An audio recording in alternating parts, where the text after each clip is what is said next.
Women are difficult to navigate because sometimes they don't know what's wrong. Women do not understand their own menstrual cycles. Throughout this journey, that was probably the most surprising thing I learned. Sam Eddine, entrepreneur and educator in healthcare. With his new book that helps men in better knowing women. What is this book about? This book is for men to understand women better. None of this is really about being careful. It's about being mindful. When is a woman fertile? Women make things come true. All of the hormones are working together to create new life. Every single month, half of it is for birth, and then the second half is a death. Do you think women could make great world leaders? 100% yes. It's controversial, but I think Sam Eddine. Radin. How are you, my brother? I'm good. Are I'm you good. good? I'm excited for today, by the way. I'm very excited about It's my today first too. podcast, Yeah. and I'm revealing something about myself a lot of people don't know today, so it's I'm- going to be interesting. I'm extremely excited that you've come on the podcast. You've released a book. What a crazy book it is. It's called For Men Only, Secrets Revealed. Okay? What is this book about? So, this book is for men only to understand women better based on their hormonal cycle, their menstrual cycle. Okay. So, I don't know if you're like me, growing up, all you knew was that women had periods. And then sometimes there would be something crazy going on and someone would go, oh, she's probably PMSing, and that was it. And it's been like that for my whole life. I didn't know what a period was. I'd been married for 17 years. And it was just those 3-4 days where, you just didn't have sex and gave space. But I learned a lot over the last couple of years and decided to put it into a book for men to have some hacks on their relationships, be able to communicate a little bit better, still holding their masculine frame. Mm-hmm. So I'm very big on that for sure. Mm-hmm. And that's actually really needed. Mm-hmm. But at different times of the month, you do different things and you have a more harmonious life. Genius. It's really genius. It's and I think women would really appreciate this because men aren't very educated when it comes to the menstrual cycle of women. Yeah, I think the interesting thing is that women aren't either. So I grew up, you probably grew up to watching Oprah. Yeah. Well, when I skipped school. Yeah, sure. Or you'd get these relationship experts that would come on TV. Yeah. And they'd be asking, it'd be usually women in the audience. Sure. And usually it's a woman giving you advice. And they'd go, so what do you do to keep your marriage alive? And they're like, we have a date night every night, or we still have sex like every 3 days. You know what I mean? And when I started learning this information, I realized how incorrect all of that is. Wow. A date night every week, there's going to be 2 weeks where you're not going to have probably a great time. Mm-hmm. And you've probably seen it yourself. You've gone out one day with the same girl and like, wow, this is amazing. And then you go out a week later and the energy's not there. Yeah. Things have died down. Yeah. And then you think, oh no, is it me? What did I do? What did I say? Especially if you like the girl, right? Yeah. And it's not you. It's her. It's her hormones. And they don't even know. So throughout this journey, that was probably the most surprising thing I learned. Women do not understand their own menstrual cycles. It's so necessary because it just helps men further understand women even more, because women are difficult to navigate because sometimes they don't know what's wrong, right? Sometimes they're in a bit of if you've read the book The Way of a Superior Man, it says if a woman's in a cloud of emotion and she's subconsciously trying to break you to see how tough you are, you must remain still like a wall until she comes out of the cloud. If you break and if you meet her on that level and become emotional and add to it, when she comes out of that cloud, she's always going to remember that she was able to break you. And she's going to start building resentment and lose respect for you. You need to always be solid, but flexible and in your masculine frame. Yeah. Yeah, that's very true. And I love it with this because when you know the menstrual cycle and what they're going through, you know that, hey, okay, what day is it? It's this day, so I'm going to give her some space, right? And potentially even avoid it or any of those situations. Exactly. So the way I wrote the book, it was for men in mind. So there's science there. Okay. What's interesting is when I was researching the science, number one is on this topic, there's still a little bit of confusion on the science. Okay. So the way the hormones work, I think, is so complex that even the pharmaceutical industry doesn't completely understand it. Okay. Okay. It's really a symphony of things that happen. And as a disclaimer, every woman is different, but we're talking about, let's say, the 65, 75, 80%. So what I did is I broke down the book into 4 phases, the cycle into 4 phases. So this was actually suggested by a friend of mine, Nadia, amazing woman. And she said that in a lot of the reading that she'd done on studying the cycle, she'd read, I don't know, 50 books or something, and she's got them all, and it was a really good source of information for me. She found it was easier to understand if she put it in the seasons. Okay, and there's some mystical spiritual connection with the cycle as well. So Sure. there's a lunar connection, which I'll also talk about, but the seasons also is very relevant.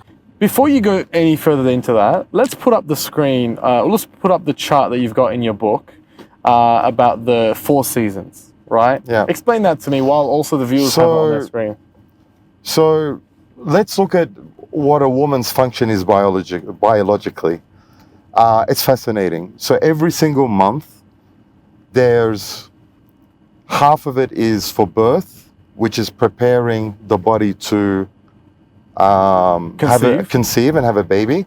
And then the second half is a death, where if the pregnancy did not occur, the body is starting to shut down, get rid of the uterine lining by putting different hormones in, like progesterone, and breaking everything down until you get to that date of the period and the body releases. So actually that physical release for most women is actually the relief side. Sure. It's the days leading up to that are the really tough days. Sure. So when we break it down into 2, so we start from day 1. Yep. Day 1. Right? So day 1 is the first day that your partner or Winter. We call it winter. Winter. And so you can remember that this is the winter phase, and the period for about 80% of women lasts for 4 days. This period lasts for 4 days? No, Okay. the period itself lasts for 7, but the actual bleeding lasts for 4 days. Sure. Okay, and some could be 1, some could be 8. So I mean, it depends, but Okay. 4 will cover most women. Okay. And then, but they'll start feeling really good, moving from day 4 to day 5 to day 6. Okay. So Going into spring. Yeah. So Okay. what their body just did with the menstruation is they cleared everything out, and now their estrogen and testosterone levels come up. This is called the follicular phase, and now there's a new egg that's being developed and making its way to the uterus, ready to be impregnated. Sure. Okay. Okay. So, but that testosterone and estrogen that's coming in after day 5 and 6, they're feel-good hormones. So one of the doctors that I really love, she's written a book, her name is Dr. Mindy Paltz. She's written a book on how to fast like a girl. She calls this the manifestation phase. This is the phase where women make things come true, right? From a spiritual perspective, but also all of the hormones are working together to be ready to create new life. And it's just beautiful. And so what I talk about in my book is what can you do during that phase, what do you do during the winter phase, and we'll get into that in a bit. And then that phase will lead all the way up to about day 14 to 16. It's 1 day of ovulation. So there's only 1 day, and that we call the summer phase. Summer phase. Yeah. But it can fall within a 3 or 4 day period because cycles can be different lengths, from 25 to 35 days. The average length is 29 days, right? That's from one period to the next period. Sure. Okay. And I know this is getting complex. When is which phase? And we'll get into that. We'll get into that. Yeah. There's a lot we need to discuss when it comes to these, but break it down what it is, and then we'll start talking about Agreed. when are they the happiest, all that stuff. Yeah. Okay. So when they've gone through that ovulation where they could get pregnant, that 1 day only a month. Usually day 15. If it's on a 28-day cycle, it'll be day 13, 14, or 15, Okay. or 14, 15, or 16. Okay. Okay. After that ovulation doesn't happen, the body goes, oh no, it didn't happen. So now it needs to break everything down. We didn't get The egg pregnant. was only viable for 1 day. right? So then that breakdown triggers a process of the Sure. body releasing estrogen and progesterone, and starts breaking everything down, the uterine lining, and that's all that comes out during the period. Okay. So that's like a death phase. Sure. It's called the luteal phase, but that's the death phase. And so if you try and keep in mind that half of it is a birth and then half of it is a death, that almost puts you now in a mindset of knowing when the good and bad periods are, right? And then you've got autumn, and autumn is basically the lining of the uterus coming out, and basically the period happening, right? Correct. Okay, so in this 29-day period, when is a woman fertile? So the woman is fertile on ovulation day. So that's usually right in the middle, between day 14 and 16. However, sperm can live for a few days inside the woman. So they could be ready, sitting there waiting for the opportune moment. That egg is ready. The world record is like 6 days, apparently. That's out of a huge study that was done. One guy, his sperm lived there for 6 days. But How do you even, usually it's 24 hours. how do you measure that? I don't know. It must have been more than one woman, you'd hope. But yeah. Wow. Did that sperm become Michael Phelps? Yeah, maybe. So, but usually it's 24 hours. And to be safe, I mean, let's say 3 days. So 3 days leading up to ovulation. Okay. And the woman's body's sending out all the right signals at that time, Sure. you know, to want to make babies. Sure. I understand. Okay. So so theoretically, a woman is open to becoming pregnant probably, what would you say, 5 days of the month? Sure. 5 days of the month. 5 days a month to be safe. Okay, Yeah. some days here and there, she'll be, okay. And the other phases? By the way, sorry, ovulation day can also be measured accurately. So there's a baseline temperature, and on ovulation day, temperature will slightly go up. So if there's there are people out there trying to conceive, the lady will know when she's in ovulation or that ovulation day based on a slight increase in temperature. So you can get it right. So if you've got a very close relationship with your partner and you're really serious about having a look at how to make this work for both of you, and we'll talk about, you know, I think how women receive this information as well. A guy talking about it has been a bit weird, triggers a lot of interest. But you guys can really plan a no ovulation day, and then based on that data, you know when the death phase comes, and you do the right things, and you both live a wonderful life. I mean, I would have had a better marriage if I'd known this information. Way better. Yeah. Not saying I wouldn't have got divorced, but I would have had a way better marriage. Sure, you know? sure. Yeah. You know, it's funny because when I did tell some girls that I'm doing this podcast today and what we're talking about, they really accepted that, they really perceived that as a good thing. They didn't think it was I don't know, sexist or misogynist or anything. They looked at it as that's really interesting. And they really perceived it positively, right? Yeah. So I don't think any woman that would be watching this would be offended that we're discussing this, because it's to better understand a woman's hormonal cycle and what they go through. Because as men, we don't understand that. We don't understand it. And I have much more of an appreciation for what women go through. You know how long our cycle is? No. Some people think it's every like 17 minutes. Maximum, it could be in one day. That's it. We don't have a cycle. Yeah. So as men, we feel like that we're logical and we're stable, and we like to think things through. And when a woman has a problem, we try and find the logical way to deal with it. And sometimes you don't need a logical way. You just need to give a hug. That's it, you know? Exactly. And that's what's been interesting. Pull up the hormonal cycle. So what day would you say is a day that you would want to avoid your lady if she's probably on edge and you have to be a little bit more mindful of what she's going through? I think the worst, so all women are different, but generally the worst days will be 3 or 4 days before the period, and then maybe the first day and the second day of the period. So day 26, 27, 28, and then day 1, 2, and 3. Yeah. Or day 1 and 2. 3 is usually a good day. Okay. And, but they're very different reasons to not even avoid them. So if, for example, you've got a job where you can work from the office or work from home, on day 1 and 2, and maybe even day 1 and 2 and 3 of the period, just go work from the office those days. That's the sort of advice that comes in the book. Because I targeted it at men, and I know that a lot of us don't like to read a lot of stuff. So I've got just these 4 what to do sections, you know? And in that, it's just like, do this, do that, do that. And so first day of the period, just let them go. So what days? So those days is probably when men should be on eggshells and just being careful a little bit. It's not about being careful. It's about being mindful.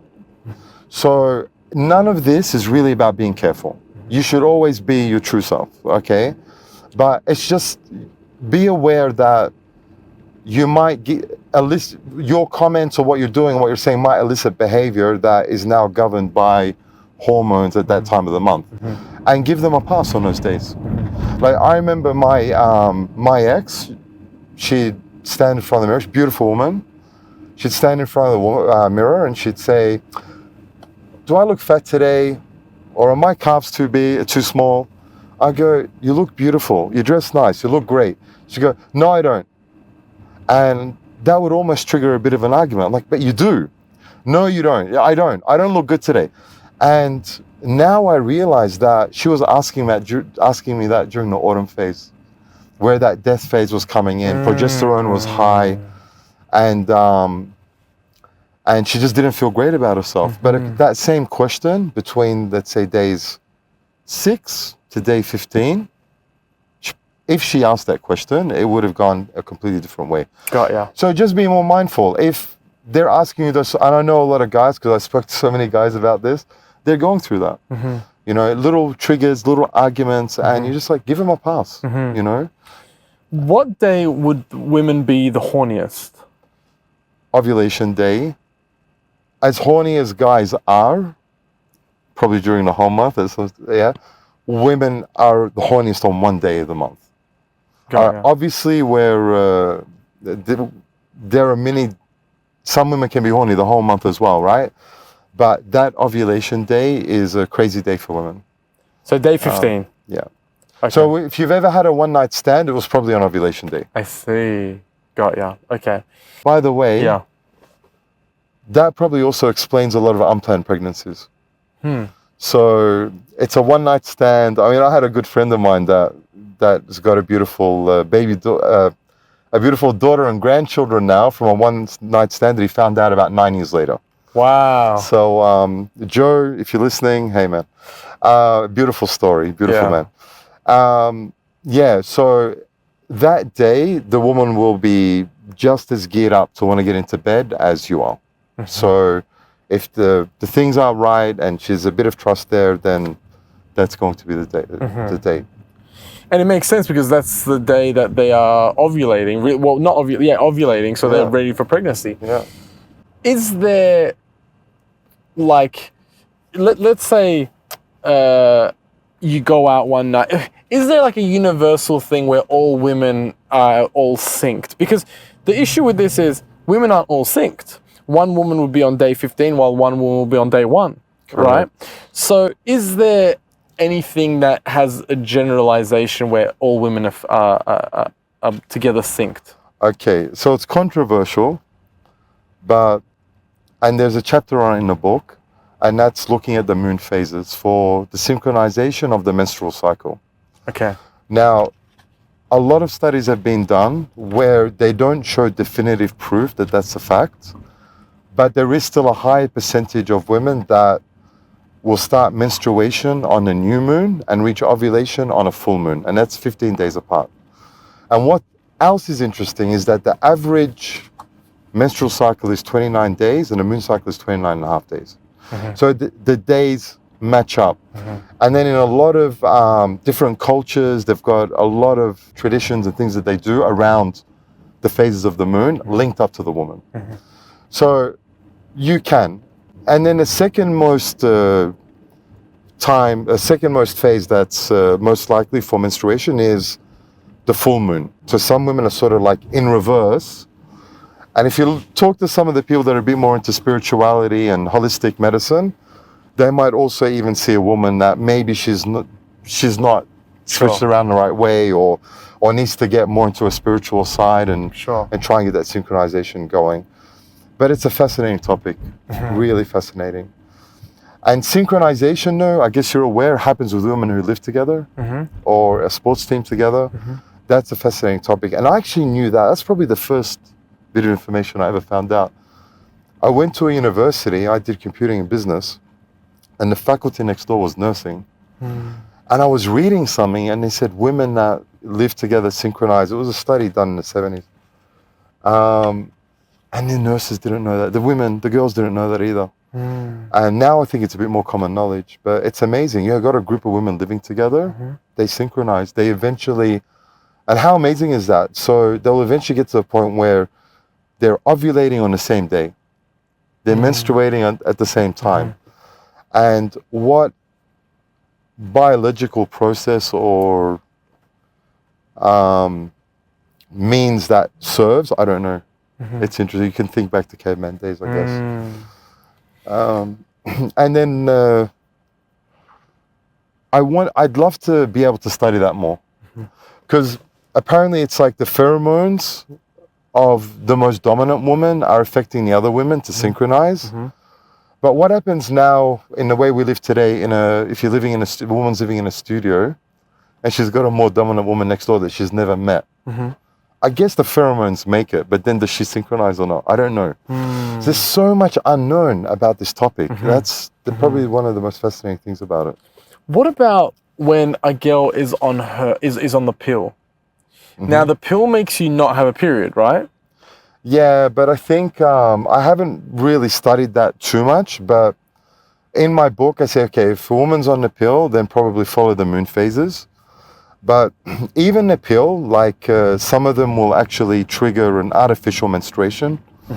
Others would try to, some holistic doctors usually don't recommend it, but if they do, they try and line it up to the lunar cycle. So all I can say is, okay, if there's some sort of an alignment, try and line it up to the lunar cycle. Menstruation should start on new moon, and then following what would be the ovulation phase. But that's a group of women that this doesn't really apply to so much, because the pill is basically messing with hormones, right? So the women are never in that state to be able to get pregnant. So men, if your woman is, or women, depending what kind of guy you are, if your woman is on the pill, then you can't really follow this to a T, because it's a little bit misconstrued. You know, there's a study where they show that they smell cologne, right? Like they smell their husband's perfume, another man's perfume, whatever it is. And when they're on the pill, they actually don't know what they like. Have you seen so many people that get divorces when their wife gets off the pill? Yes. So they're all suddenly married to a different person. Correct. So they get off the pill and they go, I don't even like him. And then they do a test about smell, and they smell their husband after getting off the pill after 9 years, 10 years, and they don't even like the smell. They're repellent to it. They like a different smell. So it's so weird that it completely throws women off when they're on the pill, where they don't even know what they like. When they get off it, they become different. They like different things. 100%. I mean, some women take it for medical reasons, not even to avoid pregnancy, because it regulates. But I think you'd be better off trying to find out why you're not regulated or out of sync and dealing with the actual issue, not just sort of covering the symptoms up by regulating with the pill. If you're going on a date with a girl who's been on the pill for 9 years, right? Would you not get into a relationship with her until she gets off, and you can see if she wants to be with you and everything like that? Wow, interesting question. With the information that we know, I wouldn't. You're potentially, you could be seen by her as a different person. Yeah. You know, during the later phase, the autumn phase, that progesterone, the blue phase in that chart, when a woman's going through that cycle of death, you just giving a hug at the right time, a phone call to check up on how she's doing, sending flowers, increases oxytocin, actually relieves physical and mental pain. Right? So you have the ability as a man to relieve physical pain just by saying something nice during that phase, and that builds a connection, intimacy. I really don't know how something like the pill affects things like that. What advice do you have for men? You need to understand the menstrual cycle to change your life. In terms of dealing with women, look, I thought women were nutcases, right? I mean, all over the place, forgetful, one day wanting to have sex, another day not wanting to have sex, great mood, bad mood. And I just thought there's something really going on there. I never understood it.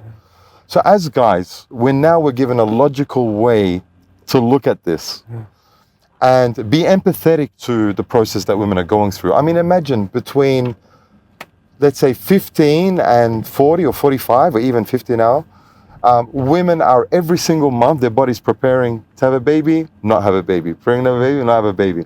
That's a big part of it. So when you can understand that cycle, they will really appreciate it and your life will be better because, as an example, on ovulation day, especially if you're like a short, fat guy with like a beautiful wife or a girlfriend, don't leave her alone on that day.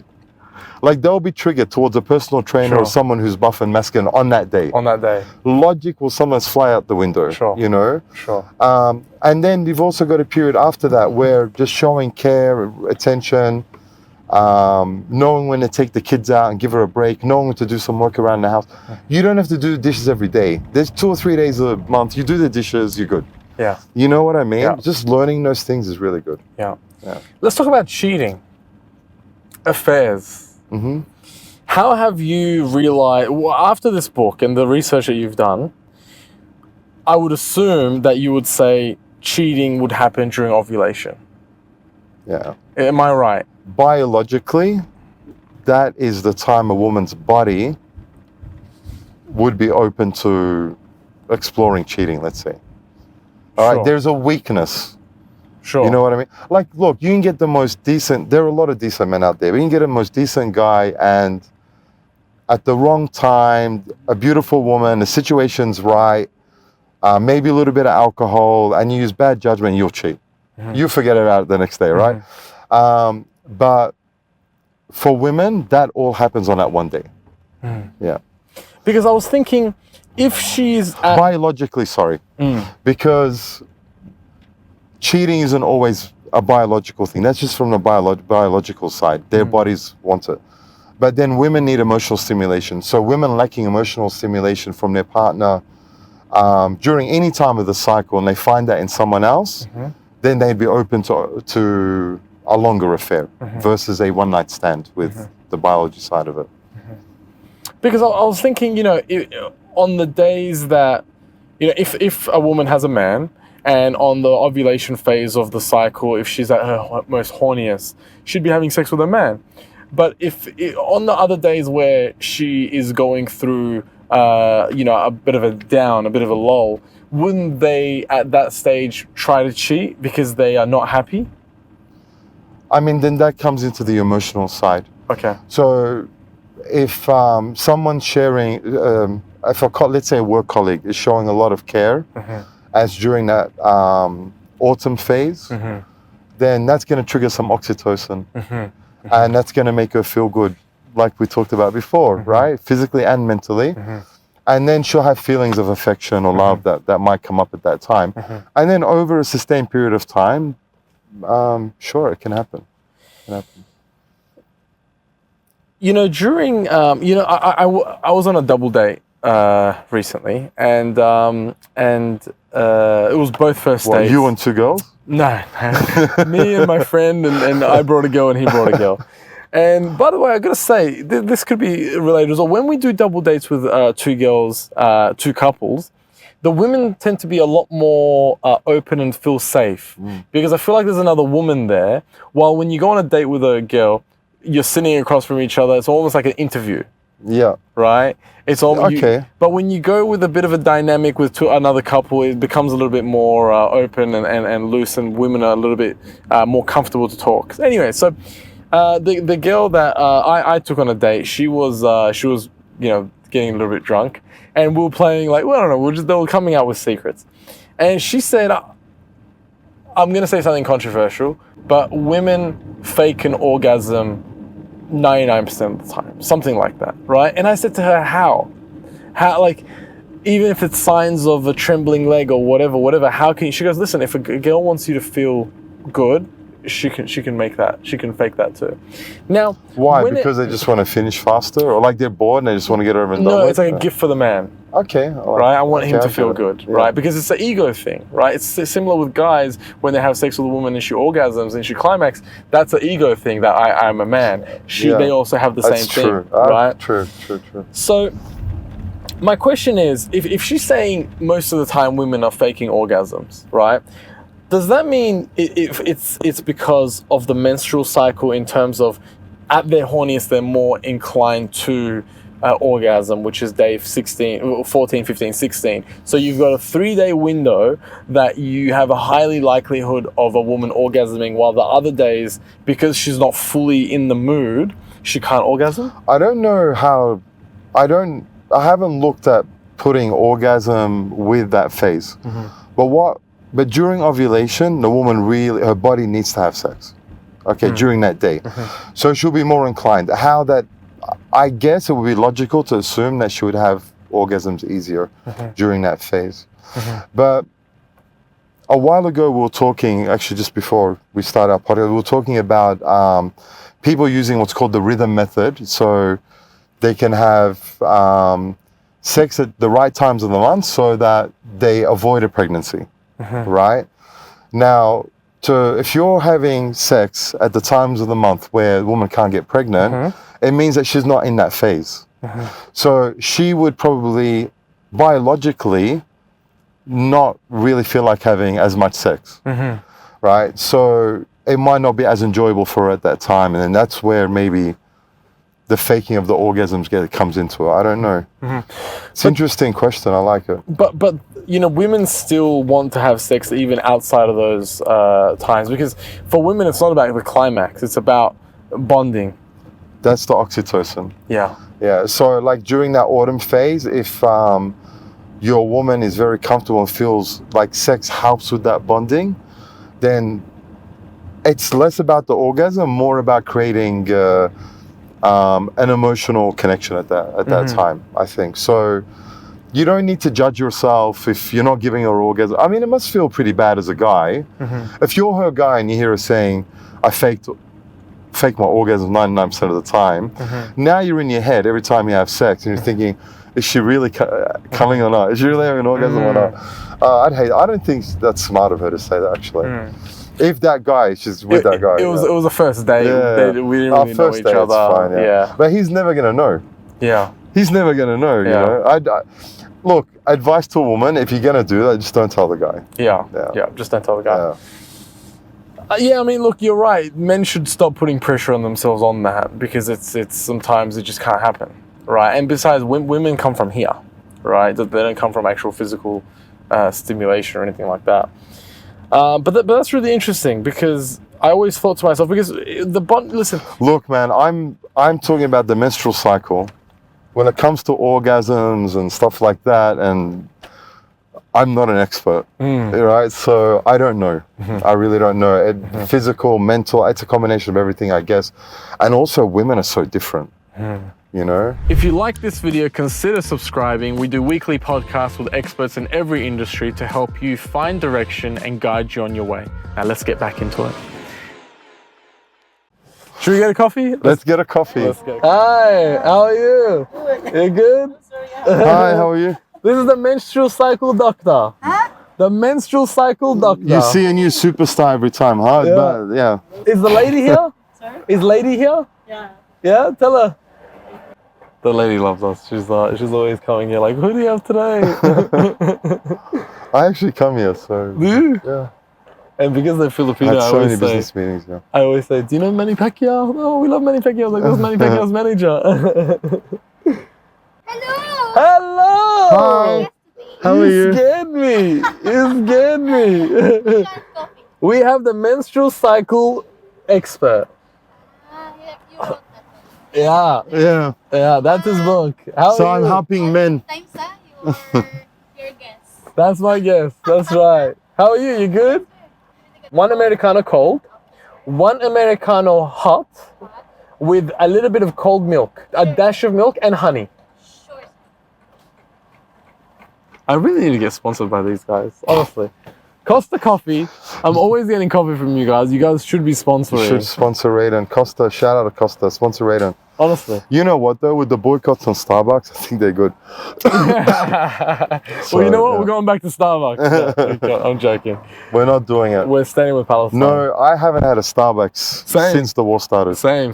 I actually saw a friend of mine at the Starbucks the other day and I judged him. I was like, what are you doing here? Yeah, you find that, you drive by and you look to see who's in Yeah, there. I was in Dubai Mall. He was sitting inside of Dubai Mall. What are you doing here? I was walking past. Come on, man. You're not Come doing on. much. You can at least just do without a Yeah, coffee. honestly.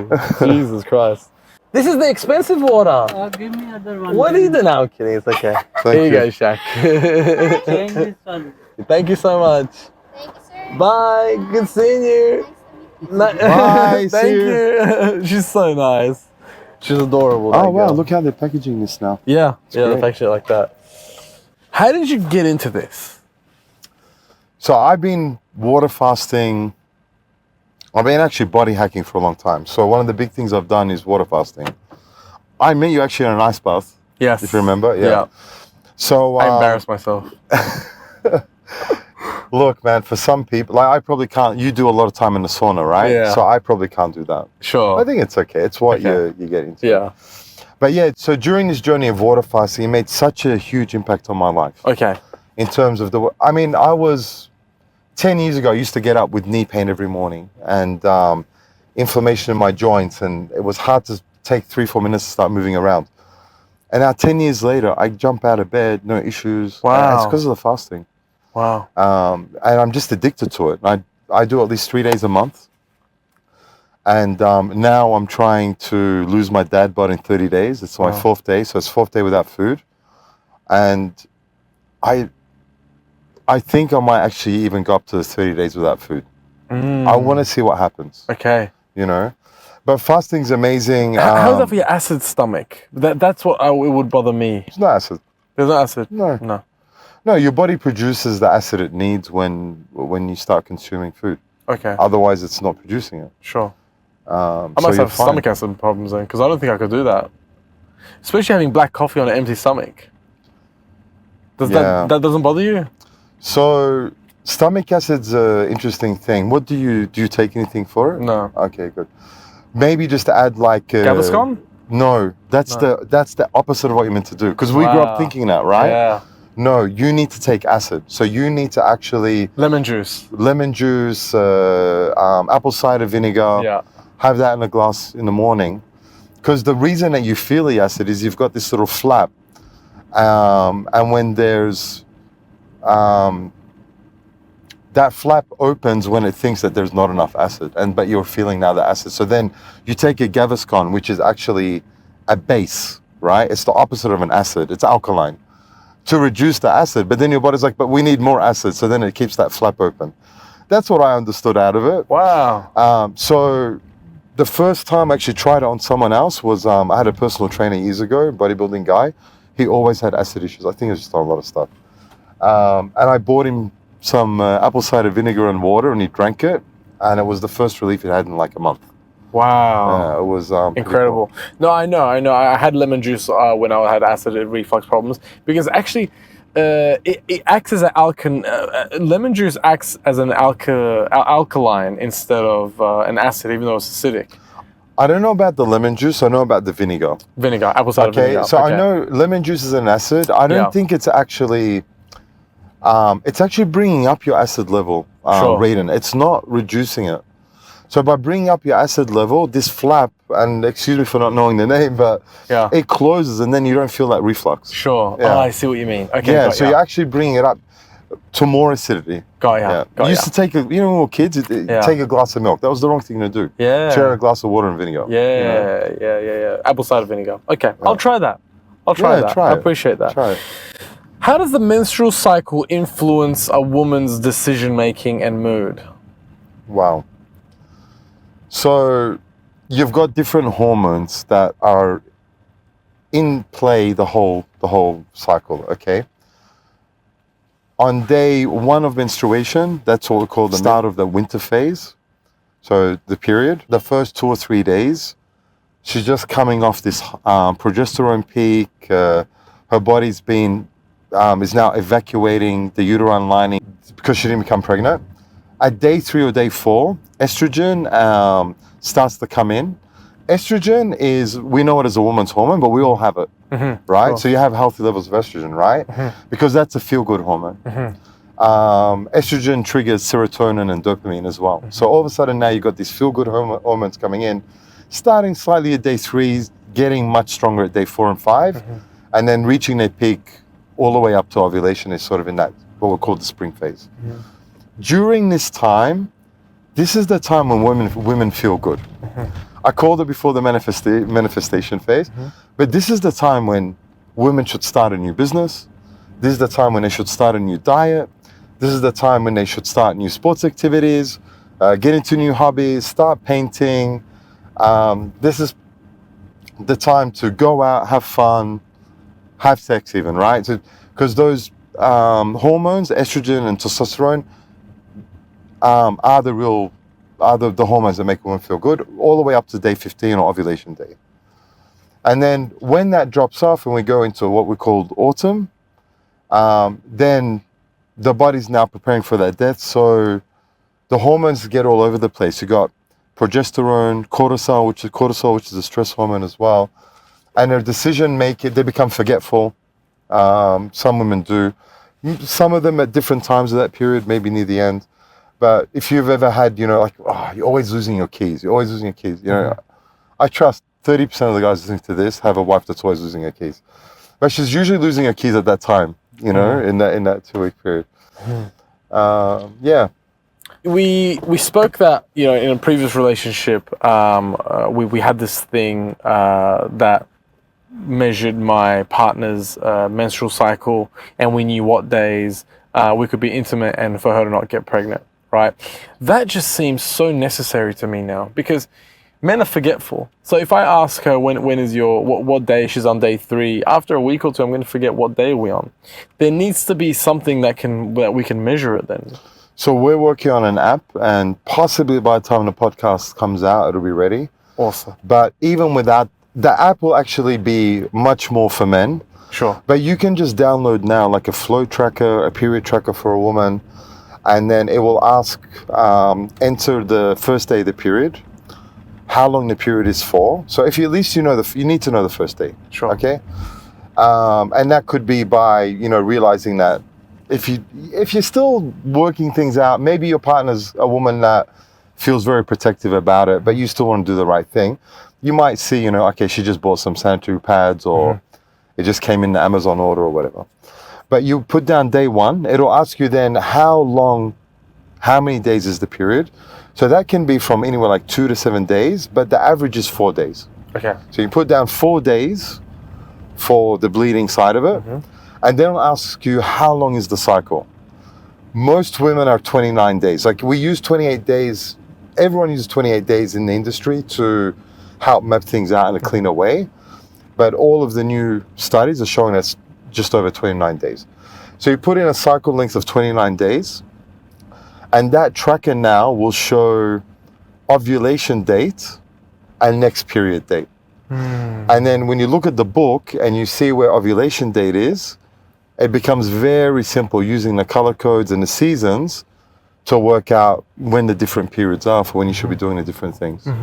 So go ahead and use that, guys. And this is another interesting thing. Almost every woman I've spoken to is using a tracker. So they actually do know their cycle quite well. What's the secret to planning a perfect date based on the menstrual cycle? When should the perfect date be? 15 days? So let's say you're pursuing, are you pursuing someone, or is it? Well, it's regardless, let's say. Sure. Anywhere between days 6 to 15 are safe, are going to be good. It's going to be fun, right? And then if you hit the jackpot on day 15, then you might also get sex as well.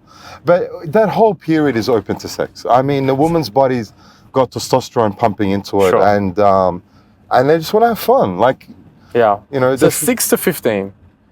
Day 6 to 15. So you can see there from the winter period, end Yep. of the winter period, Yep, end of the winter all the way period. up to ovulation. Put the chart up as well for the viewers to see. Now, what happens from 16 to 28, the autumn stage? So now what happens is, Would they be more mindful of their mood? Do we need to be more mindful of their mood? yeah. So the egg that didn't fertilize becomes what's called a corpus luteum. Okay, And that actually triggers the production now of a hormone called progesterone. sure. All right. And what happens with that hormone is it begins the cycle of breaking down the uterine lining. Hormones are going crazy at this stage, okay? Estrogen has dropped off, testosterone has dropped off. So those feel-good hormones are pretty much gone, okay? Oxytocin is still there if she's got a great pet, you know, like even a cat or a dog can relieve the symptoms, produce oxytocin, and reduce some of those symptoms. But during that phase, women can become a bit more introspective.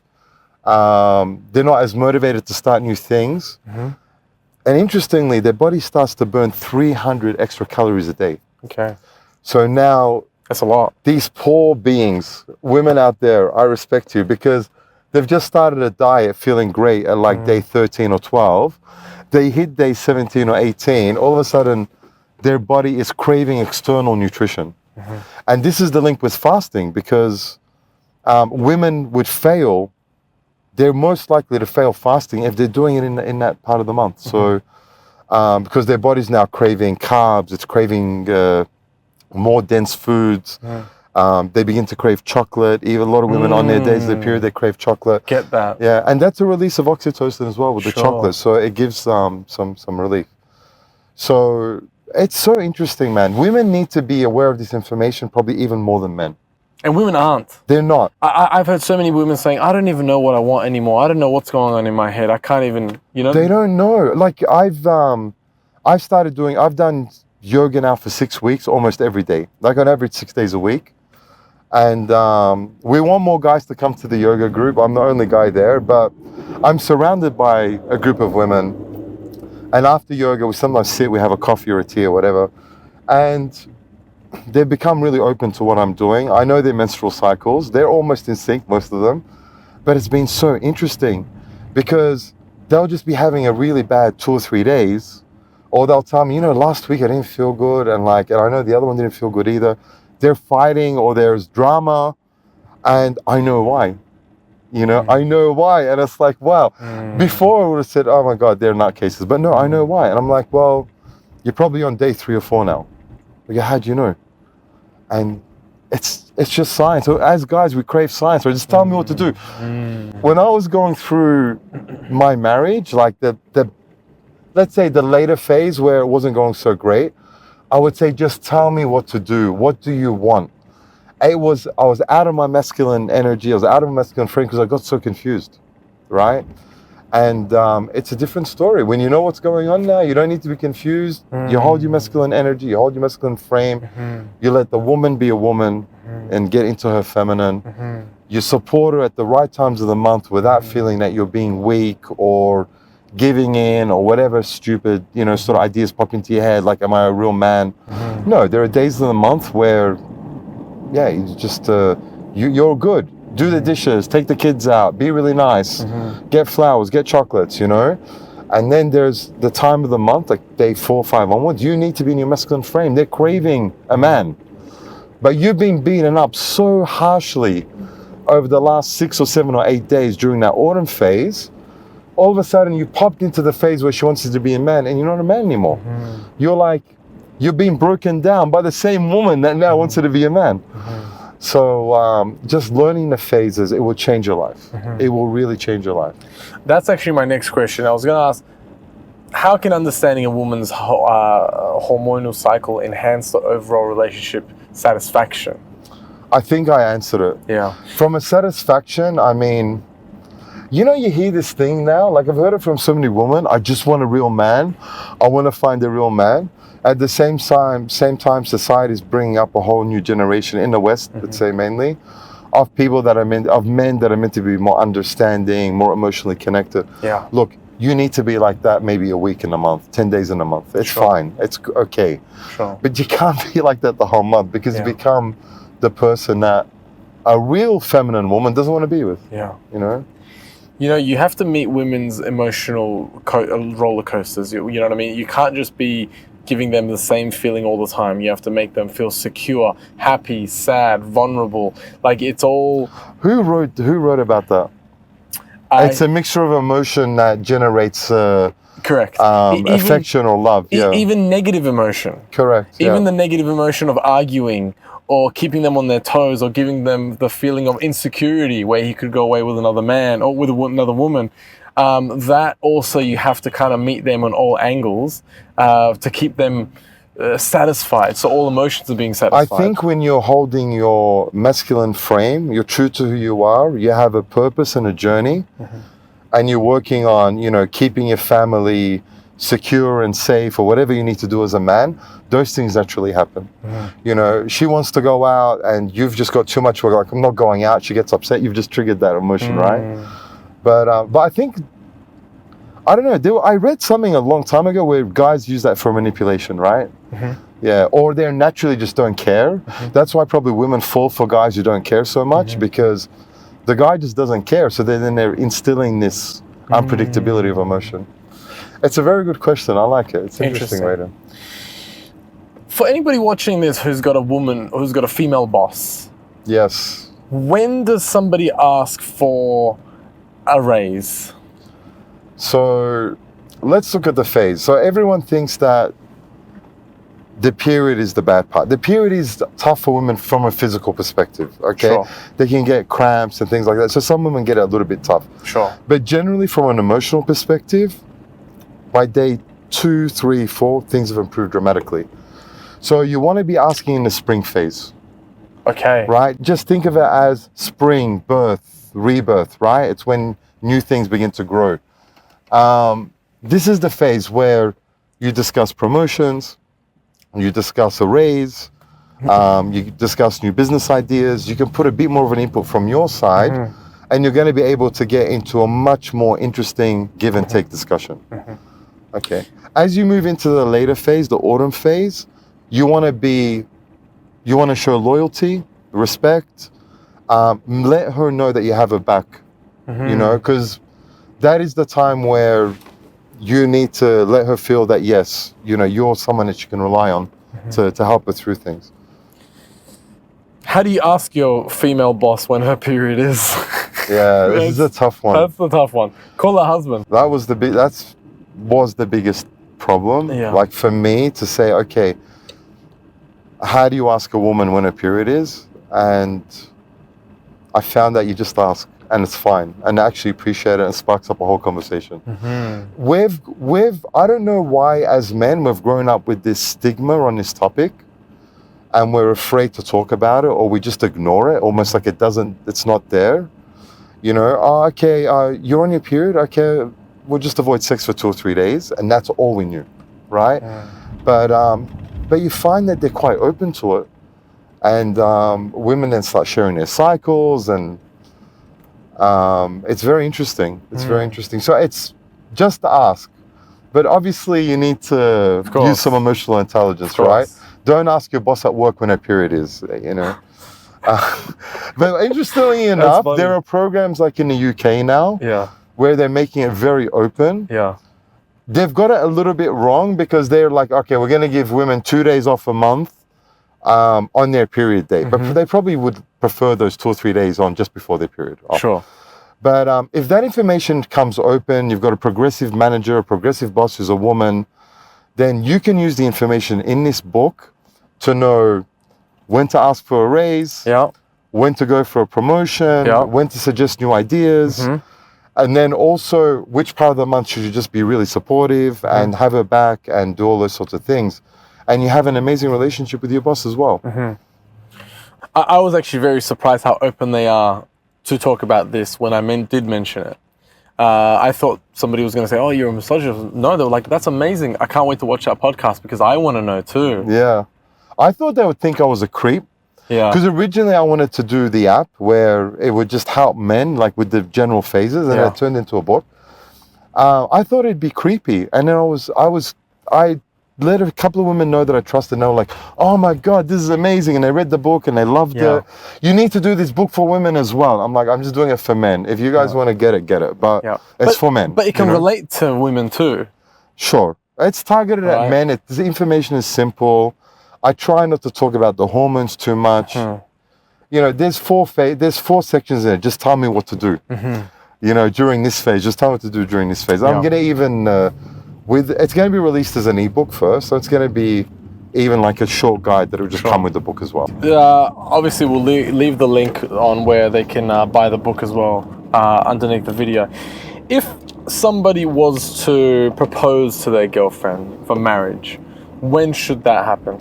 So if you you reminded me of those YouTube videos Well, of those poor guys proposing, getting knocked yeah, back. I know, rejected. Girls, if a guy proposes to you, you don't want to get married, and he's doing it in front of 1,000 people, just say yes. Wait till you get the card, then say no. Oh God! So he doesn't end up on YouTube for the rest of his life. Yeah. Look, True, very true. Yeah, he's on YouTube for the rest of their life. You're right. like the same thing, and now you're seeing a pattern. I love it. Yeah. Spring phase. Yeah. Spring phase Spring is the phase. phase where she's there, she wants to have fun, the energy is there. I mean, most women will probably break up with you during autumn phase if they were going to initiate a breakup, Wow. you know? So autumn is the period to avoid. And that's a long period, day 17 to day 28. So That's a you know long what's period. interesting? If you look in the last few pages of the book, there's many different days. And what I Yes. found, I didn't see this mentioned really anywhere in a study, but looking at all the data, I found out that no matter how long the cycle is, so some of them can be 35 days, that autumn phase is usually like 12 to 13 days. So if you know that period was, you know, day one, you work back 13 days, you're hitting ovulation date. If you're lucky enough to have a woman that has like a 35-day cycle, you actually get more fun days in the month. And no one's talked about that yet. So that's pretty cool. I don't know. I think my next missus are probably looking for a long cycle girl. Sure. Yeah. I don't know how I'm going to get that data, but let's see. yeah. How are you going to get that data on the first day? I don't know. I think I should just ask. It's interesting. Yeah. That's what I need to do more. I'm just going to ask from now. I've been asking. I just need to do more of it. Yeah. Good. In the menstrual cycle, when is the right period to talk about serious relationship issues? When you want to talk about the future, it's again in spring phase. Okay. It's spring phase. You'll be able to have a proper discussion. Okay. You'll be able to discuss issues or great things about, you know, you're ready now to make the next move, look at having children, take your relationship to the next level. It's all in spring phase. Sure. As a guy, that's your golden window. Sure. You know, what does every man has a misunderstanding that women are PMSing, right? Yeah. Now, with the knowledge that they have from this book, how can that transform a relationship? Imagine as a guy, you had these like, the whole period is like those 13 days, but imagine you had those 3 or 4 really bad days where you're not yourself. There's so much play of hormones that you're not yourself, right?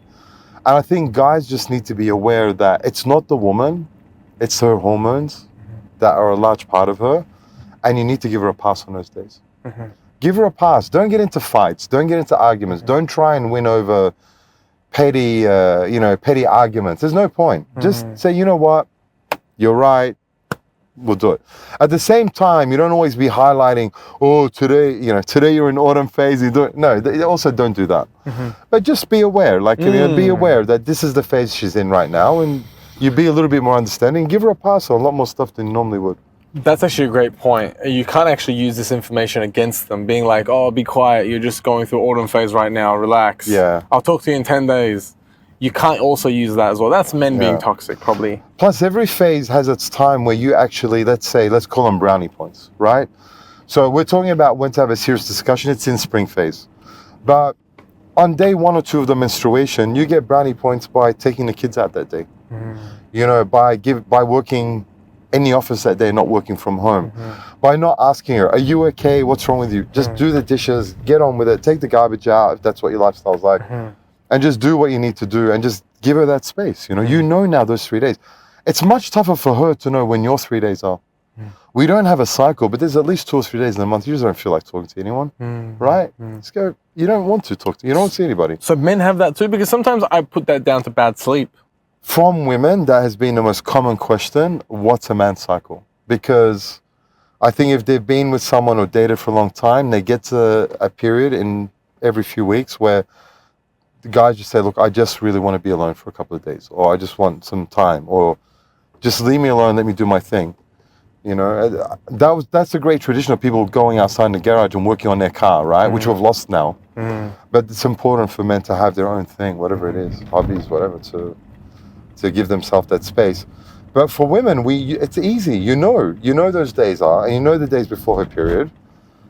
Be really nice. So the days before her period, can you imagine that you have a tool by showing love and affection, getting flowers, good gestures, making a phone call, showing real emotional care for that person that's in your life? You actually physically make her feel good, feel better with that. I said feel good. It makes you actually feel better by spiking oxytocin. Sure. Physically make her feel better. Sure. That's an opportunity again to bond better as a couple and build your relationship. Now I'm gonna ask something a little bit controversial, but basically, you delving into this more and understanding the cycle of women, I want to know, do you think women could make great world leaders? Very interesting. 100% yes. Okay. But I think everyone needs to know what their cycle is.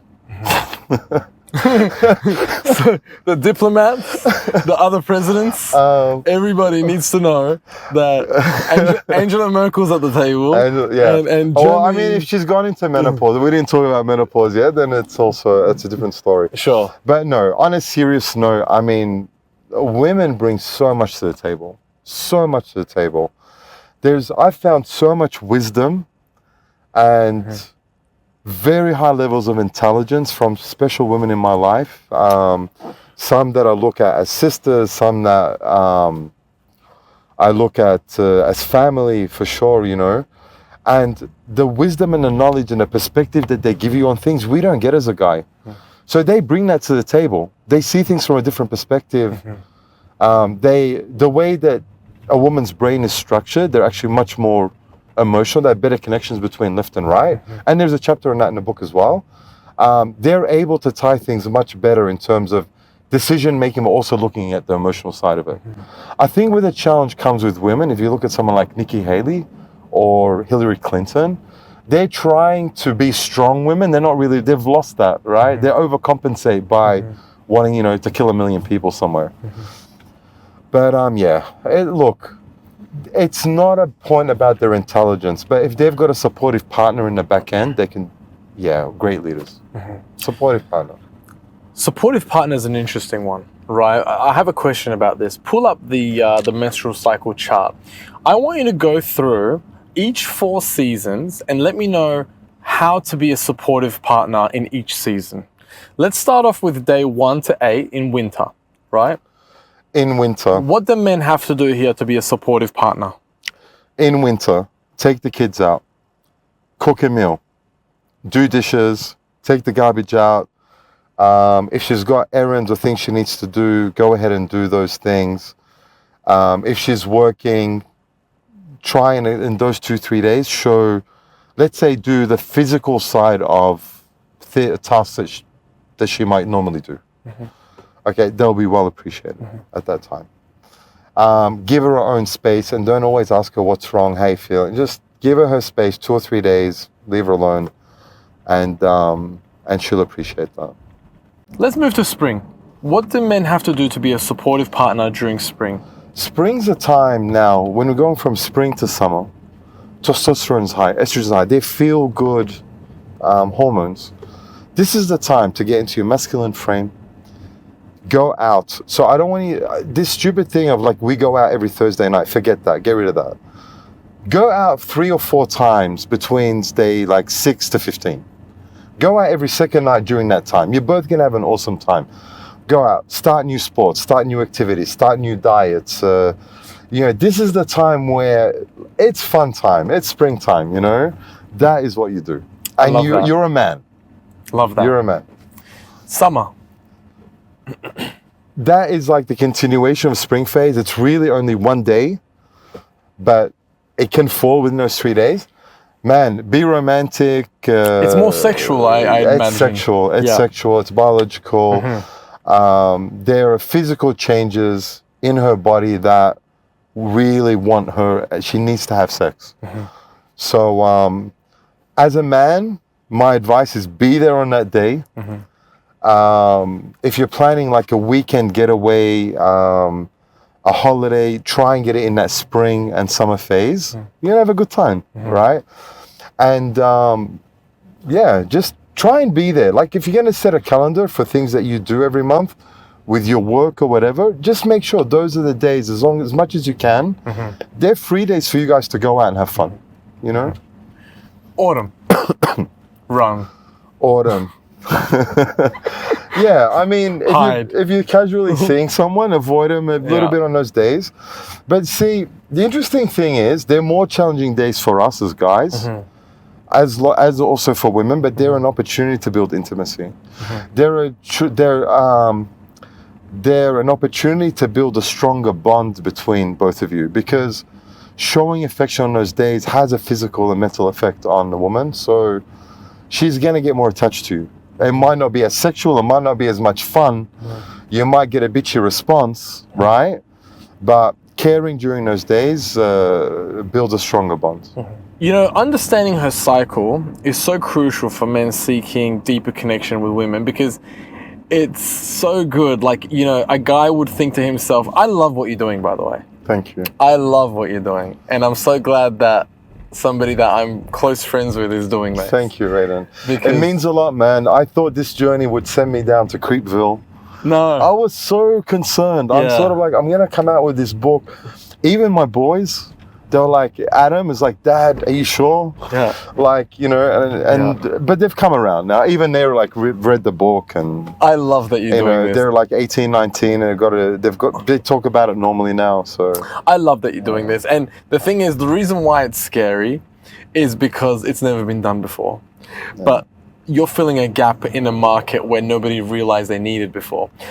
Just talking to you, understanding how to meet my woman and support her based on where her menstrual cycle is going to bring up such a better quality of a relationship. It's going to bring down so much resentment, because I might think to myself, I'm going to do something romantic for her because we've just come from spring and summertime and I've had such a good time with her that I'm going to do this and I'm going to do this and I'm going to do this. But she's in autumn now. correct. And she's throwing it back in my face. Yeah. And guess what? When she throws it back in my face, I'm going to start building resentment, and that's going to start coming out of my character. 100%. And I'm only going to make it worse. What you're doing is you are really turning the corner on the divorce rate. You are really trying to bring that. I think so. Yeah. I really think I'm going to keep more people together. Yeah, 100% you are. Yeah. And I think you're really turning that corner for marriages and going, there, listen, you just need to understand her cycle and when you can do this and when you can't do this. Yeah. You're a revolutionary. This love is you. revolutionary. I feel great. Honestly. It's Man, really- I just couldn't believe that we don't know this. yeah. I can't believe women don't know it. Yeah. Because the way you said it was perfect. I really love the way you just put this together. But basically, yeah, we start as guys going like, why is she acting like that now? Like, she was really great before. Now she's not getting back to me as quick. She's being a little bit bitchy. And we think it's us as guys. She doesn't even know it's her, right? She thinks it's you. She just thinks, I don't know why, but right now I just don't feel like talking to this guy. And once you understand the science of it, it's like, great, it's not me. You know, it's a life changer. Every man needs to understand the cycle. Kids need to be taught about the cycle at school. We need to remove the stigma about menstruation. Well, we need to go back and find this holistic spiritual place where our ancestors used to look at the moon and link that to women. It's a special place, man. It's a special bodily thing, and there's such a poor stigma to it. Can knowledge of a woman's cycle be considered a form of a biological surveillance by men? Yeah, possibly. So this is a hack. If This is a you're relationship using hack. if you're using it for evil, so let's say that you've been friend zoned, hypothetically, and You can get yourself out of that with this. possibly.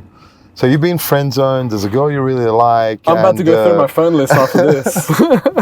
So, yeah, getting out of the friend zone is a big challenge for guys. I mean, getting into it in the first place, I think, is something you need to avoid if you really like the girl. But if you've been friend zoned, you really like the girl, and you're giving her a call, and she's not in the best mood, and it's like, oh, what's going on? And she says, yeah, you know what? Today's my first day of my period, and I'm not feeling that well. So you're obviously friend zone. You're just sharing her period information voluntarily. So if you want to try and get out of the friend zone, now you go in, you go out, you download any tracker or use our app, which will be out soon, and you put in the start date of the period, 4 days of bleeding, menstruation, and then it will give you an ovulation date.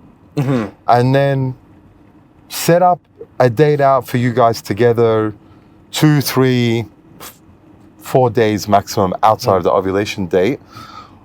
I'm not saying you're going to get out of friend zone, but you've just dramatically now, you're using her hormones in your favor to have a better experience, to have more fun. Possibly you got the balls, go ahead, make a move. You know what I mean? She's going to be much more receptive to it. And contrast that to you going out with her in the last 3 or 4 days. It's going to be a completely different woman. So you can abuse it. You can abuse it. But they want you to abuse it too. They don't want to be friend zoning guys. They want to be finding love, right? And if you had tried to find love or connection with somebody in the bad time, in the wrong time, that she didn't even know it was the wrong time, she must have not been attracted to you. I've had many instances where I've talked to a girl and it has been fairly cold, but she's always come back and like 3 weeks later, 2 weeks later, hey, how are you? And I'm like, I didn't even think you liked me. Yeah. Right? Because I've actually noticed that you might talk to a girl or chat with her, and then she's a little bit cold, and then she'll come in at one night at 9 p.m., 10 p.m. What are you doing today? And it was confusing for me because originally I'm going, you know what? Like I've already got my own thing going on, even though you like that girl. But what I've realized is she's probably reaching out to you on the ovulation day or a day before. So, yeah, go out that night. It might be might be fun, yeah. Understanding this, how can, for all the relationships out there, for all the husbands out there, understanding this, how can this benefit being a father? That's a great question. So I think most of our chat today has been about a partner or a woman, like the partner in your life. But a lot of fathers struggle with getting the right messages through to their daughters, having the proper discussions about their future and what they want to do. And you can use this as well with your daughters. So I think it sort of feels almost a bit weird to know what your daughter's cycle is, but that's part of getting past the stigma. You don't need to tell her that you know when her cycle is. You can ask your missus, she might know, your wife might know, or find another way of finding out. But it's very important because the same thing, you have those discussions during spring about her future, what her goals are. She's going to be more open. She'll want to discuss things with you. She won't want to shut you down. And you forge a connection, right? And then if she's acting a little bit out of line and you also know that might be in her autumn phase, give her a bit of space. Wait 5-6 days till she gets back into spring. And then you can start bringing up those difficult topics. I've got another controversial question to ask you. See how I phrased it? Does planning around a woman's cycle reinforce gender stereotypes or support gender equality? I think we need to know that women are not the same as men. I think women have it in many ways a lot harder than men biologically. So it's a fact, right? They go through a cycle, they have the miracle of being able to give birth to a new human. But they pay a price for that with the hormonal cycle that they go through every month. So let's just be realistic. they have a hormonal cycle. We don't. In terms of manipulative by men to use that cycle it's not. I mean, understanding your partner's cycle, planning holidays, planning events, starting a new diet together at that, during spring phase and summer phase of the cycle is great for both of you. I think it's good. I think it's good. I think most women will receive the information well. I'm sure there's some small percentage of women that might feel it could be manipulative, or that, we're basing the way that they behave on their cycle as something negative. But I think most women would see it as a positive thing, as men wanting to learn a bit more about them. And I wouldn't even say it's a stereotype. It's embedded in everybody's DNA for women to be the birds, the nesters, like, let's buy a house and start a family. And men are the risk takers. Men are the ones that are going out there risking their lives, if we're going to talk about 500 years ago, but even risking money, finances, building a business. Women are more the nesters, the motherly, feminine energy, right? So it's, I don't know, I just think this whole new thing of we can do this, it's a detriment to women. Yeah, it is. I think this whole movement of, this is the way I used to look at it. So if you go back to, let's choose a place, let's choose Melbourne. Probably in the 1960s, 70s, there was a house worth, I don't know, let's say $10,000 back then. And then it was worth $10,000. Then women start entering the workforce. So now you got two incomes. So now these two incomes can buy a house.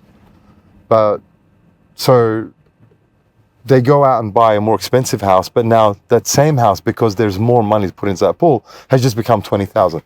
So now you put women into the workforce, and then their largest asset that they'll probably ever buy, a home, is now costing them the same as it used to be before women entered the workforce. But now you've taken the mother away from her children. You've put the woman under a lot of stress hormonally. So the fact is, they can do whatever a man can do, and a lot of things do them better. I got you. But they're now working during their menstruation. They're working pre-menstruation. They're putting their bodies under a lot of physical stress, just trying to keep up and do the same thing that men do every month. I love it. I fucking love it. Honestly, you're like even though this book is called For Men Only, right? Secrets Revealed. You're almost like a woman activist. You're really on their side, right? But by men holding the masculine frame. Correct. I'm not into feminism movement. No, I know. Yeah, but I'm into men doing the right thing on their side and supporting women. But yeah, you are supporting women. Yeah. You're actually supporting. You're going in there, you're figuring something out, and then you're coming and telling men, listen, this is what you need to do to keep her happy and satisfied. You're almost like a female woman activist, making sure they're more satisfied. I'm going to implement this in my life, I promise you. I'm looking forward to the results. I'm going to be implementing this into my world for sure. Should men have a say in how women manage their hormonal fluctuations, or is it sexist for men to discuss openly the impact of hormonal cycles on a woman's behavior? Okay, so let's get this out of the way. If it's your boss at work, don't go near that, okay? But if it's your partner, and maybe you see that all of a sudden you've learned this new information that she's not aware of. The interesting case was, I was talking about how I was helping women to fast. So I had this one woman, and she would give it a try, and she'd fail, and she would feel so bad about herself. And then she'd wait 2 or 3 days, give it another try, and she'd fail again. And when I learned this information, I got back in touch with her and I said, you won't believe it. It was about a year after. So she saw herself as a failure at that time. It wasn't her. She was trying to start fasting during autumn phase, where her body's, trying to consume 300 extra calories a day. She's craving pasta, she's craving rice, she's craving everything under the sun, ice cream and chocolate. And she felt like a failure. So now as a guy, if I could go back to her and say, you're now in autumn phase, you're in progesterone phase. So don't start your fast now, start on day 3. I've just helped her work out that she's not a failure, right? her hormones were just working against her.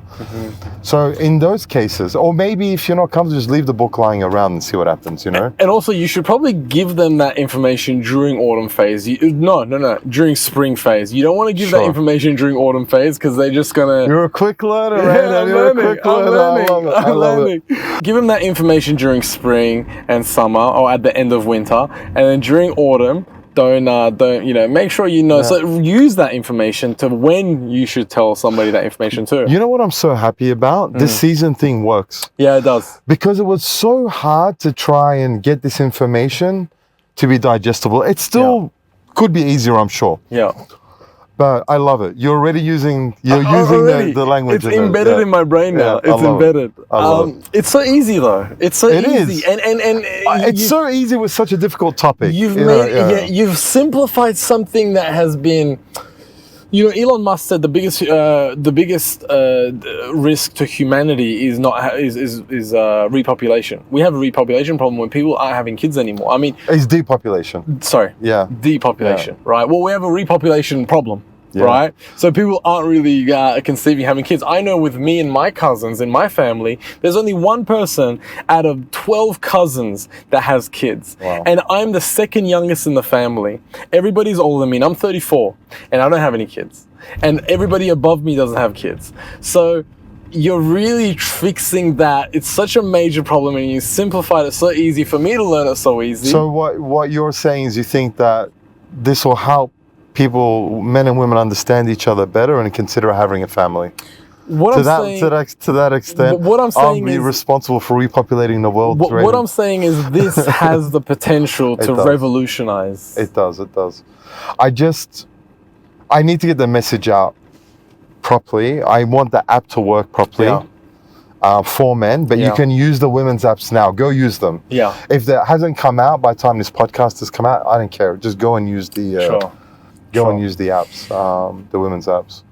If you like this video, consider subscribing. We do weekly podcasts with experts in every industry to help you find direction and guide you on your way. Now let's get back into it. How deep do we take this information now? Should workplaces adjust female employees' tasks based on their menstrual cycle? Like, how deep does this go now? I don't know where that line is where, you make drastic changes or changes, because I think a lot of women would see that maybe as a weakness, and they don't want that to be seen. And by the way, I mean, this is a testament to women. They're managing these hormonal cycles with work, with kids, with a busy life, and looking after their guy and trying to be intimate. So if anything, this is a testament to women, right? And how much they can do.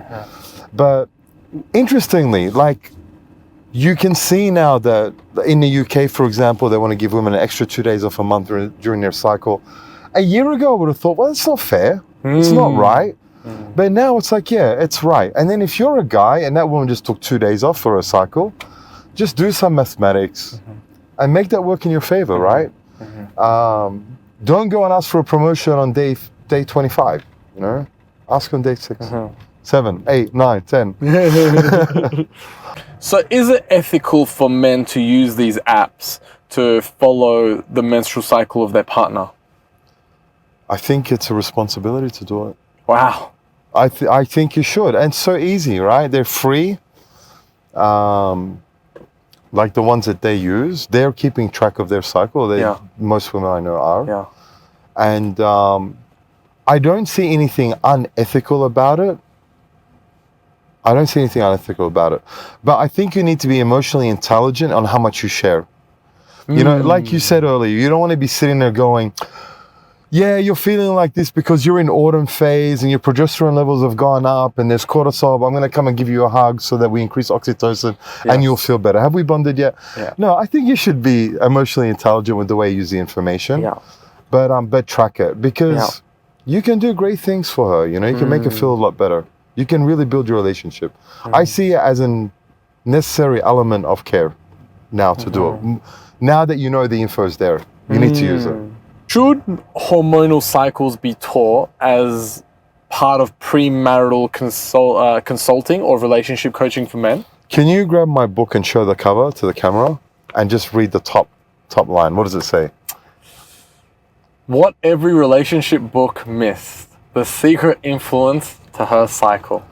Guys, people, when I started learning about this, and you're getting advice on what to do with a woman, how to improve your relationship, no matter what you do, you hit her on the wrong week, it's not going to work. Yeah. Right? You hit it on the right week, you Yeah. just increase your chance of it working. 100%. This Yeah. needs to be part of the conversation. Yeah. 100%. Yeah. You know, I was engaged in a previous relationship, and I did a lot. Like for that one day that I was going to propose to her, I did a lot. I planned a lot. We were going to go here. Her friend, well, I was going to propose here, and then we we're going to go there, and then her mum's going to surprise us there. And then I've got this booked out, this thing at night. All her friends are going to be there. I'm not going to tell her. Everyone's going to say congratulations, whatever. Later, she said to me, everything was a fail. Wow. Right? And I worked on everything, her friends being there, whatever. She said, I didn't have a good time at all. So that would have been done differently if I had probably measured, if I had been conscious of this cycle. Because sometimes 100%. I go on a date with a girl and everything, and I'm really carrying the conversation and she's not really adding to it, and she's really kind of going to the negative path instead of the positive path. And sometimes it just clicks. Yeah. Sometimes it clicks and everything like that. So, and everything you're saying to me, it all makes sense. Man, I look back to so many moments during, like, obviously my marriage, which was for 17 years. And there are so many things I could have done differently. There's so much more understanding that I could have shown, or even just let her know what phase she was going through. Yeah. If she understood autumn phase, she wouldn't have thought herself as clumsy. Yeah. Because, you know, some of the hormone release actually relaxes some of the, like the body actually physically becomes a bit more floppy. Wow. So the clumsiness is that they go to grab something, they drop it. It's actually a physical thing. Okay. It's amazing. It's amazing. Man, they have it tough. Like, I'm glad I'm a guy. Yeah. I have a lot of respect and honor to women because it's tough for them. Yeah. Especially tough if they don't understand their cycle, you know? Exactly. Yeah. Especially when they don't understand. And I also feel like when women do understand it, it's so much better, because if they don't understand it and they're feeling under the weather, or if they're feeling moody or anything, they are going to look for something to blame. He is not fulfilling me. She is not doing this. I hate my job. Should I do a new job? Should I do this? But when they do understand it, they can say, oh, you know what? I'm in this phase right now. I'm just going to chill at home. I'm going to order some food. I'm going to watch this TV show, and I'm just going to try to make myself happy and just chill. So it's so necessary. I think you're onto something huge here. Thanks, huge. Man. Do you want to be a part of it? Huge. I'd love to be a part of it. All right. I'll talk about it later. I've got an idea for you. Okay. All right. Something that I've really seen a lot of my friends struggle with is divorce. Okay. Especially because we live in a society where divorce is so incentivized for women. Most of the time they keep the kids and they get half the assets, if not more, depending how old the children are. And you're left with men that live on their own. They used to have a family. Now they're in their house, depressed, leading to a lot of suicide. I mean, I know a lot of guys that have killed themselves just because of the family deteriorating. And I mean, I've seen it in my own family, not suicide, but I mean, I've seen people become depressed for losing their family and everything.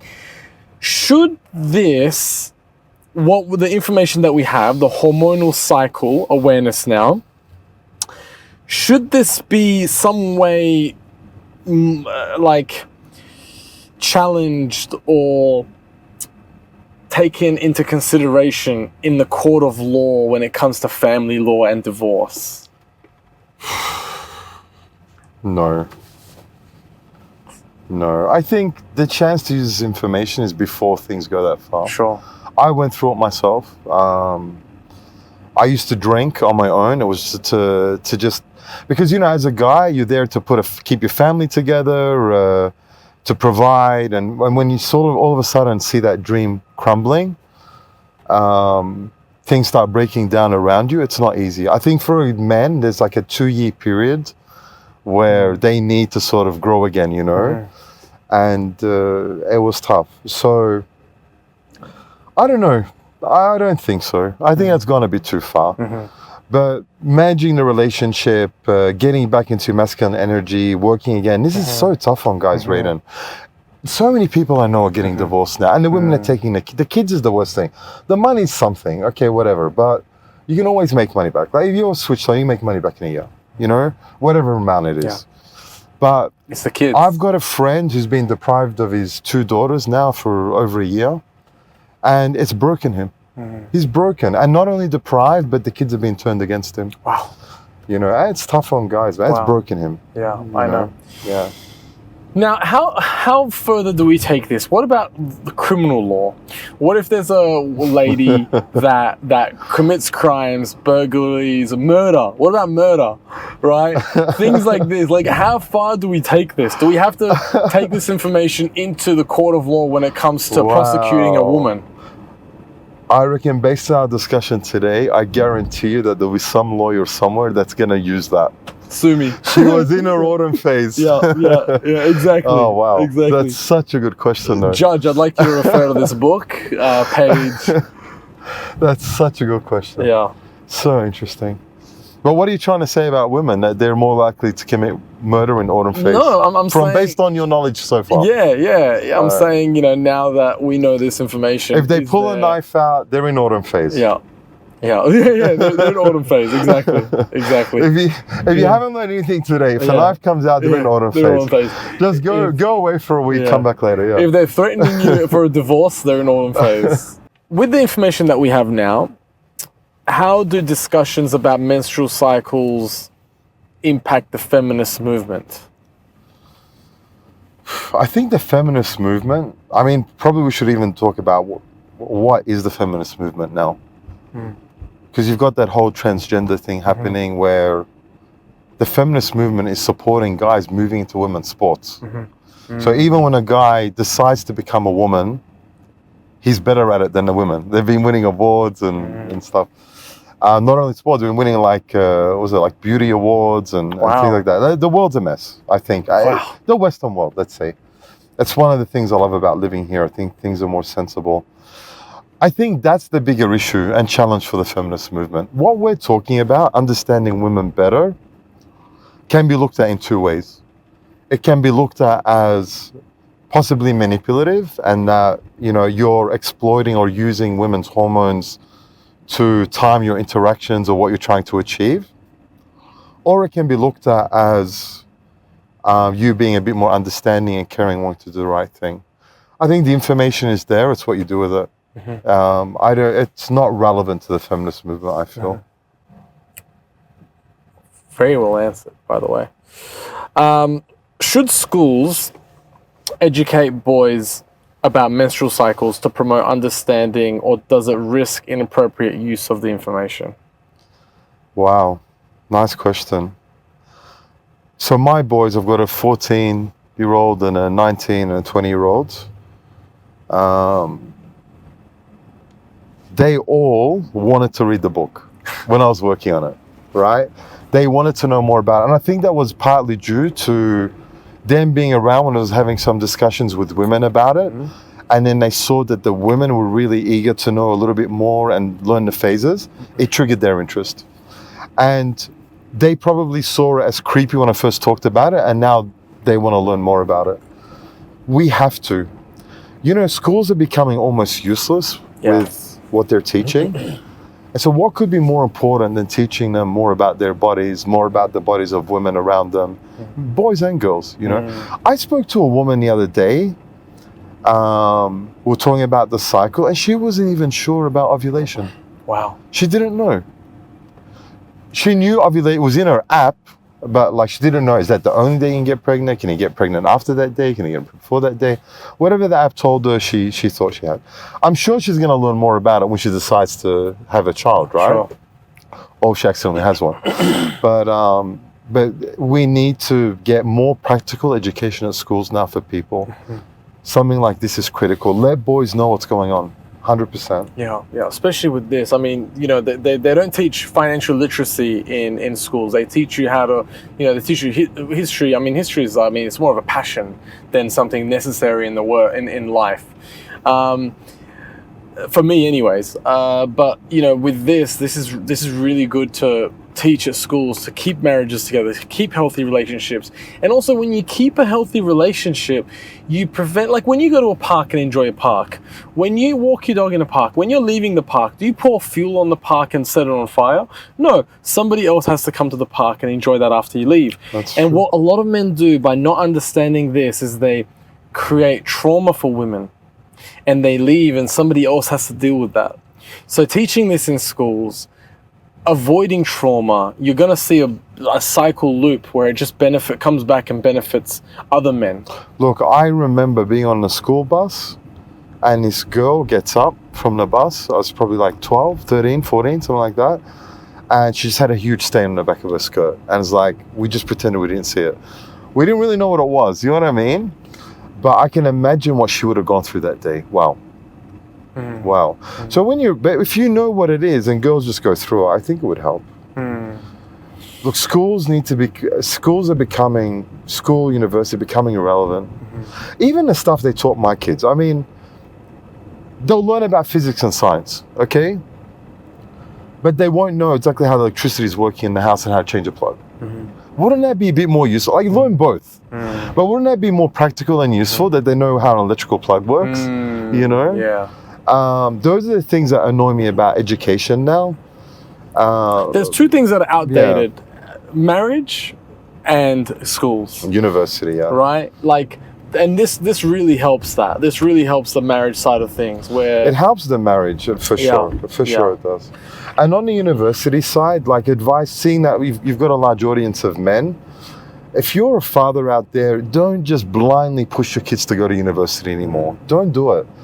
There's so much more. 3 years from now, Radin, 80 or 90% of the graduates will not have anything to do. There's nothing to do. It's already taken over by AI, already. Imagine you're a lawyer, right? You've just studied law for 6 years, and then in 1 minute AI, you can go through all of the history of precedents and cases set up and come back with an answer. You're not a lawyer anymore. I mean, the technology is there. You need to find... I'd feel more secure if my kid was a car mechanic than if they were studying like finance and accounting right now. Not that there's anything wrong with them, but the information now is easier to develop, to reach, you know, with AI. 100%. I mean, something you touched on before was the reason why you love living here is, you know, the whole feminist movement is kind of insulated. It's from here. It's here doesn't really see it. Women play their roles, men play their roles. But having said that, Radin, I mean, I worked for multinationals for a big part of my life. There would be more women in our offices in UAE and Dubai than there would be in their American office or the European offices. So it's not about women not in the workforce or anything like that, but it's just about, I think, people being more comfortable with their gender role. No, they're just more comfortable. I mean, I've had Zubi on the podcast. Do you know Zubi? He did a podcast with Elon Musk. Yeah. Zubi identified as a woman for 3 hours one day. Yeah. And he went and beat the world deadlift record. I saw that. You know, like, he's highlighting that it can be taken to the extreme and you can't really impose that to society. So we all have our parts to play. The feminine is so essential for the masculine. The feminist should be, but I mean that's probably another podcast altogether. But women need to be standing up for themselves. Yeah. I mean, it's unacceptable what's happening. It's just designed to make us talk about stupid stuff. Yeah. We've gone all the way back to talking about is a male a male? I mean, let's just not have that discussion. It's so silly. It's not worth time. Silly. You're right. and I think it's just, I think they're pushing it to distract us. Right. From something. You're a father of 3 boys. Do you think you would have been able to write a book like this if you had daughters? Wow. What's it like being a father of 3 boys? I think I would have... I wanted a daughter, by the way, for number 3. Tried really hard. Ended up being another boy. Thank you. Grateful, though, to the universe. I think if I had a daughter, I'd be more inclined to make sure something like that was out there. Because I know that I would be... At some stage of my life, I would have got to a point where I need to understand her more. And as a guy, this cuts through the crap. It's still science. Give me that date and that date and that date, and I generally know what to do in those phases. I think it wouldn't have affected it. It would have been better. It would have been better. Yeah. What's life like being a father of 3 boys? I love it. I love it so much. I mean, I'm a single dad with 3 boys. They're all beautiful kids. I followed what Jordan Peterson said as a goal like a few years ago when I was watching him. He said, you need to raise, your responsibility as a father is to raise humans that other people, that you would love to hang around with when they're older, you know? Yeah. And then that means other people would love to hang around with them also. And I think I've done that. Yeah. They're all different. They all have their own journey. Adam, you know very well. Yes, of course. Very proud of what he's done. Yeah. And each in their field is doing their own thing. Yeah. Also grateful to my ex-wife because, you know, we did get divorced, but we had a beautiful period where, you know, she was a big part of their life and still is. They talk to her every day. So it's all good. It's all good. It's wonderful. It's beautiful. Yeah. And they keep me like wanting to do more. Like my fasting journey now. Yeah. I had it in my mind, but Adam's like, I'm going to do a journey of eating meat. And I go, you know what? I'm joining you. Yeah. And then I'm like, I can be more extreme than that, you know? Yeah. So we went to Holtman Clinic with his doctor and we sat with Sofiane. He did testosterone tests on both of us. Yeah. This is another topic though. Like, do you want to know what I scored? What? Like 923. Like that's a high level for a 20-year-old. Wow. So now I'm trying to work out what is it in my lifestyle that I'm doing. Wow. That's giving. He thought I was on like testosterone replacement. Yeah. I'm like, no, I'm not. And now I'm trying to work it out. So even the other day, I was doing research on like, because I still smoke. Yeah. So I'm like, there's nicotine in testosterone. It does. And it does, It yeah. does. I'm like, all right, Meti. I drink a lot of Meti every day. The Meti is like, oh yeah, wow. Huberman says it does as well. What's Mati? Meti is like a Argentinian herbal tea. Wow. And it was brought into the Lebanese region like 100 years ago. And it's become part of our culture as well. So it's part of the Lebanese, Syrian culture and the Argentinian culture. Yeah. So, and the ice baths, like I've been doing them almost every day for 3 minutes. Like 6 days a week, I do 3 minutes in a cold plunge. Wow. So, does that increase testosterone, ice baths? I guess it must. Okay. I must. I don't know. Like what I do is I'll do the ice bath and then I'll do yoga, an hour and a half of yoga. Sure. With at the Open Heart Community Center. Yeah. Or I'll go to the gym, do a workout. But mainly I've just been doing yoga now the last couple of months. Yeah. But the doctor freaked out. He couldn't believe it. He couldn't believe it. I mean, it's high for a 20. So my son's friend was over last night. He's at like 530 and he's 20. Wow. You know, so yeah, it feels good. So the guy said to me, and this was the trigger, he said to me, you're the embodiment of Hercules when I look at these fucking numbers, but you're fat. You're obese. Okay. So today, officially, I lost 4 kilos the last 4 days. I'm now just fat. I'm overweight now. I'm officially not obese anymore, based on the BMI charts. Yeah. How much do you have to lose?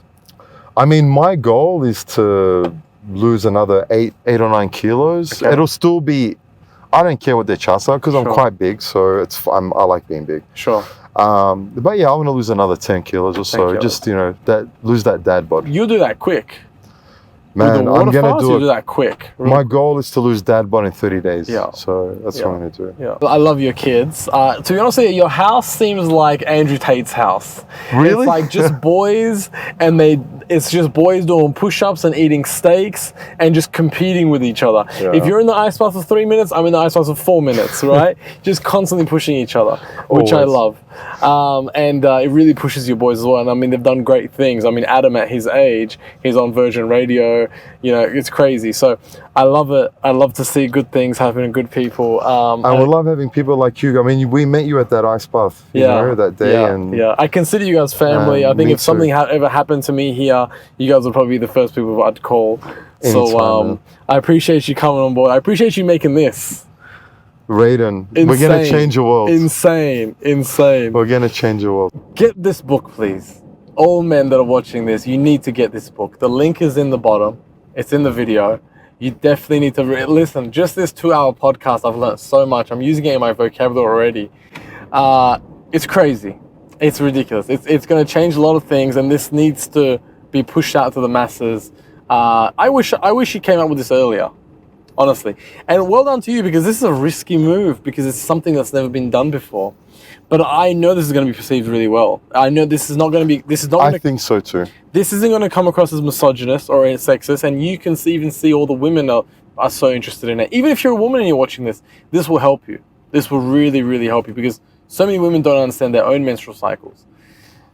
So I appreciate you coming on the podcast. Radin, it was such a pleasure. You're a gentleman. And I appreciate you a lot. I appreciate you. Yeah, thank you, thank my you. brother. Thank you. Thank you. Come back anytime. Done. Come back Done. anytime.